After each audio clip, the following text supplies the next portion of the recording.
స్నేహమే నా జీవితం, స్నేహమేరా శాశ్వతం, స్నేహమే నాకున్నది, స్నేహమే నా పెన్నిధి, స్నేహమే నా జీవితం, స్నేహమేరా శాశ్వతం అని దోస్తీకి నజరానా చెప్పి నిప్పులాంటి మనిషి నందమూరికి ఖవ్వాలీలో పాడి వినిపిస్తాడు కైకాల సత్యనారాయణ. సాధారణంగా కవ్వాలి నృత్యంలో ఆడవారుంటేనే రక్తి కడుతుంది. కానీ ఈ కవ్వాలీలో కైకాలతో కూడిన మగవారి గుంపు ప్రేక్షకుల్ని మైమరిపిస్తుంది. మామూలుగా అయితే నల్లగా భయంకరంగా ఉండే యముణ్ణి చూడబుద్ధి కాదు. అసలు యముణ్ణి చూడడానికి ఎవరూ కోరుకోరు కూడా.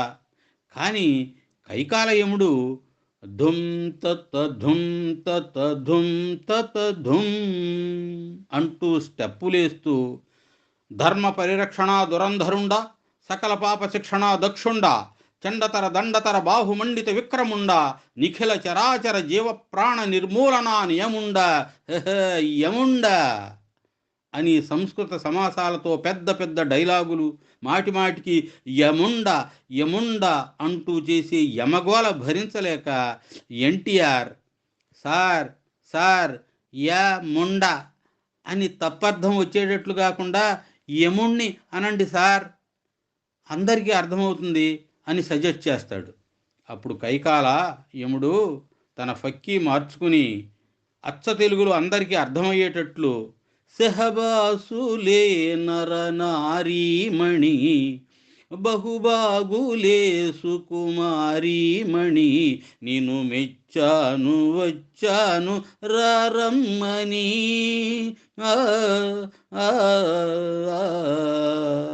అని తన యమలీలలు చూపించి ప్రేక్షకుల్ని శృంగార జలధిలో ఓలలాడిస్తాడు. యాతమేసి తోడినా ఏరు ఎండదు, పొగిలి పొగిలి ఏడ్చినా పొంత నిండదు, అందరూ నడిచొచ్చిన తోవ ఒక్కటే, చీము నెత్తురులు పారే తూము ఒక్కటే, మేడ మిద్దెలో ఉన్నా చెట్టు నీడ తొంగున్నా, నిదర ముదర పడినాక పాడె ఒక్కటే, వల్ల కాడు ఒక్కటే, యాతమేసి తోడినా ఏరు ఎండదు, పొగిలి పొగిలి ఏడ్చినా పొంత నిండదు అని ప్రాణం ఖరీదును వేదాంతపరంగా వివరించాడు ఈ పాటలో కైకాల.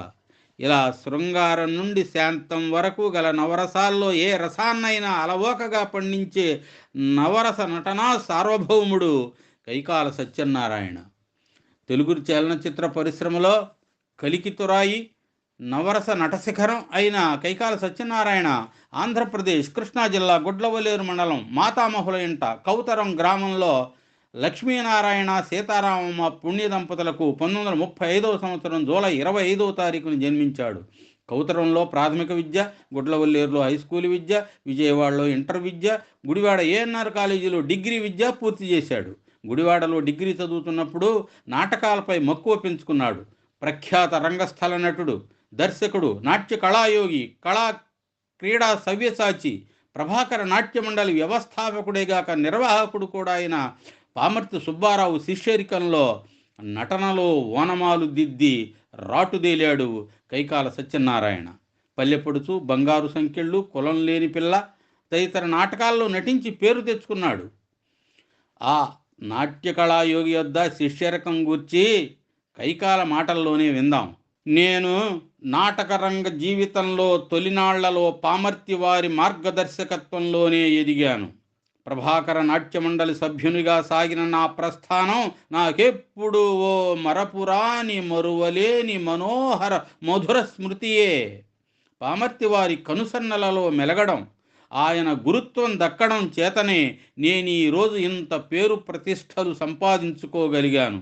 గురువును మించిన శిష్యునిగా కాకపోయినా గురువుకు తగ్గ శిష్యునిగా నన్ను తయారు చేశారని నేను భావిస్తున్నాను అని తన నట ప్రస్థానానికి శ్రీకారం చుట్టిన గురువు ఎడల తన వినమ్రతను చాటుకొన్నాడు కైకాల సత్యనారాయణ. ఎదిగిన కొద్దీ ఒదగడం అంటే ఇదే కదా. పోలీసు ఎస్ఐ పోస్టు వచ్చినా వెళ్లకుండా సినిమాలపై మక్కువతో 1956లో మద్రాసు వెళ్ళి చిత్ర పరిశ్రమలోకి అడుగుపెట్టే క్రమంలో ఎన్నో సవాళ్లను ఎదుర్కొన్నాడు ఈయన. కొన్ని రోజుల పాటు పార్కులోనే పడుకున్న సందర్భాలున్నాయి. ఎల్వి ప్రసాద్ నుండి కొడుకులు కోడళ్ళు సినిమా తీస్తున్నాం, అందులో నటించడానికి రమ్మని లేఖ వస్తే సంతోషంతో ఆశతో మద్రాసు వెళ్ళి ఎల్వి ప్రసాద్ను కలిశాడు. ఆయన కైకాలకు మేకప్ వేసి లుక్ టెస్ట్ చేసి సినిమాల్లోకి బాగా పనికొస్తావు అని, ఈ చిత్రం ప్రారంభం కావడానికి కొంత సమయం పడుతుందన్నాడు ఆయన. దాంతో తిరిగి వెళ్ళడం ఇష్టం లేక అక్కడే ఉండి అవకాశాలు వెతుక్కుంటూ పగలంతా స్టూడియోలు ఆఫీసుల చుట్టూ తిరుగుతూ రాత్రి అయ్యేసరికి పార్కులో పడుకోవడం. ఇలా 15 రోజులు గడిచాయి. ఎన్ని కష్టాలు ఎదురైనా సరే ఖాళీ చేతులతో ఇంటికి వెళ్ళకూడదని నిశ్చయించుకొని మద్రాసులోనే ఉండి 1959లో డిఎల్ నారాయణ నిర్మించిన సిపాయి కూతురు చిత్రంలో హీరోగా తెలుగు తెరకు పరిచయం అయ్యాడు.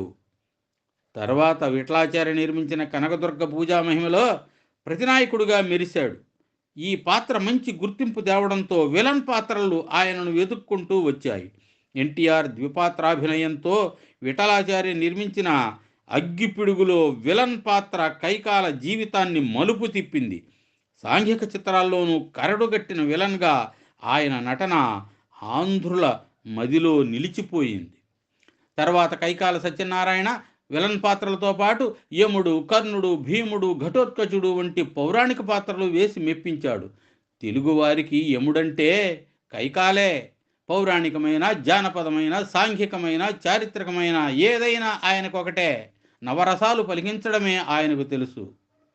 అందాల అపరంజి బొమ్మ అమ్మ లేదంటూ బెంగపడకమ్మా, కడుపారని నుగన్నమ్మా చూడలేదమ్మ నీ కంటి చెమ్మా అంటూ కలియుగ ఘటోత్కచుడు కరుణరసం కురిపించాడు.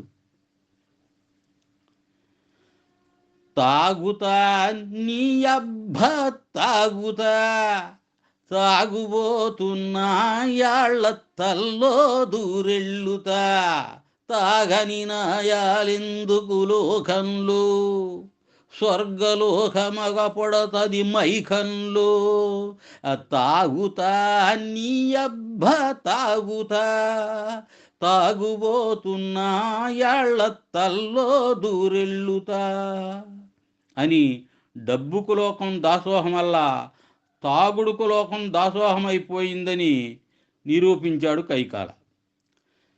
చిన్న పిల్ల చనిపోయినప్పుడు ఆ బాలికను బ్రతికించుమని ఆంజనేయ స్వామిని ప్రార్థిస్తూ పాడిన రం రం రం రక్తాంగవర్ణ రుం రుం రుం రౌద్ర ప్రపూర్ణ భం భం భవం భక్త ప్రసన్న మం మం మమం మాయా విభిన్న జై జై మహాకాయ జయ వజ్రకాయ వినవయ్య నా వినతి వీరాంజనేయ. పాటలో ఘటోత్కచునిగా కైకాల ప్రదర్శించిన 3 రసాల సమ్మేళనం, రౌద్ర భీభత్స భయానక హావభావాలు చూచి తీరవలసిందే గాని వర్ణించనలవి కాదు. గుడివాడ ఎళ్ళాను, గుంటూరు పొయ్యాను, ఏలూరు నెల్లూరు ఎన్నెన్నో చూశాను, ఎడ చూసినా ఎంత చేసినా ఏదో కావాలంటారు పిచ్చివోళ్ళు ఆటకు వచ్చినోళ్ళు అని జయమాలని కవిస్తుంటే మఫ్టీలో ఉన్న యముడు పాట మధ్యలో యముండా అని యమగోల చేయడం ప్రేక్షకుల్ని నవ్వు పుట్టిస్తుంది. ఈ విధంగా కైకాల సత్యనారాయణ వైవిధ్యం గల పాత్రలు కొడుకుగా, తండ్రిగా, తాతగా, మంచివానిగా, చెడ్డవానిగా, పేద రైతుగా, కనికరం లేని జమీందారుగా, అమాయక భర్తగా, కనికరం లేని మొగుడుగా నటించి ప్రేక్షకులతో కన్నీరు పెట్టించాడు, ప్రేక్షకులకు కోపం తెప్పించాడు, ప్రేక్షకులకు నవ్వు పుట్టించాడు. ఆయన నటనకు అటు ప్రభుత్వం నుండి ఇటు ప్రైవేటు సంస్థల నుండి ఎన్నో అవార్డులు, రివార్డులు వచ్చాయి, బిరుదులు కూడా వచ్చాయి. కైకాల నటుడేగాక నిర్మాతగా కొదమసింహం, గజదొంగ వంటి సినిమాలు నిర్మించాడు. రాజకీయాల్లో ప్రవేశించి బందరు పార్లమెంటు సభ్యునిగా గెలిచి ప్రజాసేవ కూడా చేశాడు. తన స్వగ్రామంలోనూ గుడివాడ, బందరులో ఎన్నో సేవా కార్యక్రమాలు చేపట్టాడు. ఈ విధంగా నటుడుగా అఖండ కీర్తినార్జించిన కైకాల సత్యనారాయణ 2022 సంవత్సరం డిసెంబర్ 23న అనారోగ్యంతో హైదరాబాదులో పరమపదించాడు. కైకాలకు ఎన్ని అవార్డులు వచ్చినా, అన్ని విధాల అర్హుడైనప్పటికీ కేంద్ర ప్రభుత్వం నుండి పద్మశ్రీ అవార్డు రాకపోవడం శోచనీయమే. చిన్న స్థాయి నుండి ఉన్నత స్థాయికి ఎదిగిన కైకాల సత్యనారాయణ జీవితం యువతకు ఆదర్శనీయం, అనుసరణీయం.